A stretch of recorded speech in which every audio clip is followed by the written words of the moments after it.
حضرت ابو بکر اور حضرت عمر سے حضرت فاطمہ سلام اللہ علیہا کی ناراضی۔ حضرت زہرا کا ابو بکر اور عمر پر غضبناک ہونا روز روشن کی طرح واضح ہے کہ کسی کے لیے بھی قابل انکار نہیں ہے۔ صحیح بخاری کے جو اہل سنت کے قرآن کریم کے بعد صحیح ترین کتاب ہے، اس میں آیا ہے کہ حضرت زہرا سلام اللہ علیہا کا ابو بکر پر غضب اور ناراضی مرتے دم تک جاری رہی تھی۔ بخاری نے خمس کے ابواب میں لکھا ہے کہ فغضبت فاطمة بنت رسول الله صلى الله عليه وسلم فهجرت أبا بكر فلم تزل مهاجرته حتى توفيت۔ رسول خدا صلی اللہ علیہ وآلہ وسلم کی بیٹی فاطمہ علیہ السلام ابو بکر سے ناراض ہو گئیں اور اس سے بات کرنا تک چھوڑ دیا تھا اور اس سے مرتے دم تک بات نہیں کی۔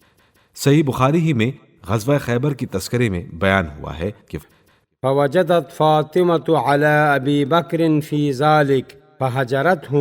فلم تكلمه حتى توفيت۔ فاطمہ ابو بکر سے ناراض ہو گئی اور مرتے دم تک اس سے بات نہیں کی تھی۔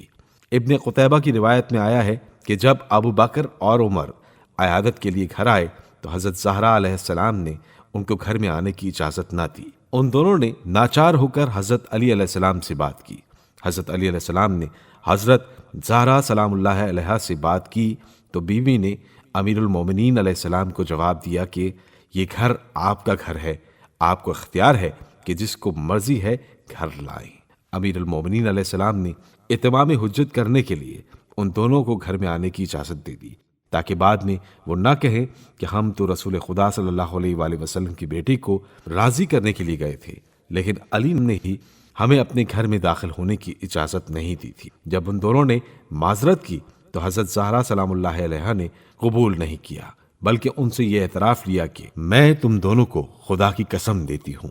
کہ کیا تم دونوں نے رسول خدا صلی اللہ علیہ وآلہ وسلم سے نہیں سنا کہ انہوں نے فرمایا کہ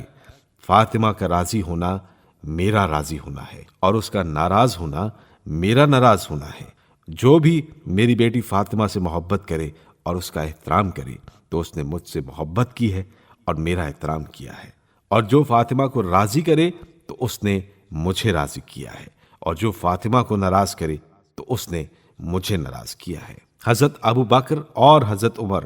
دونوں نے اعتراف کیا کہ ہاں ہم نے اس بات کو رسول خدا صلی اللہ علیہ وآلہ وسلم سے سنا ہے۔ جب ان دونوں نے یہ اعتراف کیا تو آپ علیہ السلام نے فرمایا کہ پس میں خداوند اور اس کے فرشتوں کو گواہ بنا کر کہتی ہوں کہ تم دونوں نے مجھے اذیت دی اور ناراض کیا ہے، اور میں اپنے والد رسول خدا صلی اللہ علیہ وآلہ وسلم سے ملاقات میں تم دونوں کی شکایت کروں گی۔ اور مزید فرمایا کہ خدا کی قسم میں ہر نماز کے بعد تم دونوں پر نفرین کرتی ہوں۔ اس سلسلے میں دوسرا اہم نکتہ یہ ہے کہ اگر حضرت زہرا سلام اللہ علیہا ان دونوں سے راضی ہو گئی تھیں تو پھر انہوں نے کیوں حضرت علی علیہ السلام کو وصیت کی کہ مجھے رات کو دفن کرنا، اور فرمایا کہ جنہوں نے مجھ پر ظلم کیا ہے ان کو میرے جنازے میں نہ آنے دینا اور مجھ پر نماز بھی نہ پڑھنے دینا۔ محمد ابن اسماعیل بخاری نے لکھا ہے کہ رسول خدا کے بعد فاطمہ 6 مہینے تک زندہ رہیں، اور جب وہ دنیا سے چلی گئیں تو ان کے شوہر علی نے ان کو رات میں دفن کیا اور ابو بکر کو اس واقعے کی بالکل خبر نہ دی اور خود ہی ان پر نماز پڑھی۔ ابن قتیبہ دینوری نے اپنی کتاب تاویل مختلف الحدیث میں لکھا ہے کہ فاطمہ علیہ السلام نے اپنے والد رسول خدا صلی اللہ علیہ وآلہ وسلم کی میراث کو ابو بکر سے مانگا، بس جب ابو بکر نے میراث دینے سے انکار کیا تو انہوں نے قسم کھائی کہ اب وہ اس سے بات نہیں کریں گی اور وصیت کی کہ مجھے رات کو دفن کرنا تاکہ ابو بکر میرے جنازے میں شریک نہ ہو سکے۔ بس حضرت زہرا سلام اللہ علیہا کا ابو بکر اور عمر سے مرتے دم تک ناراض رہنا اور ان سے بات تک نہ کرنا یہ ایک ایسی حقیقت ہے کہ جو خود اہل سنت کی صحیح ترین کتب میں ذکر ہوئی ہے۔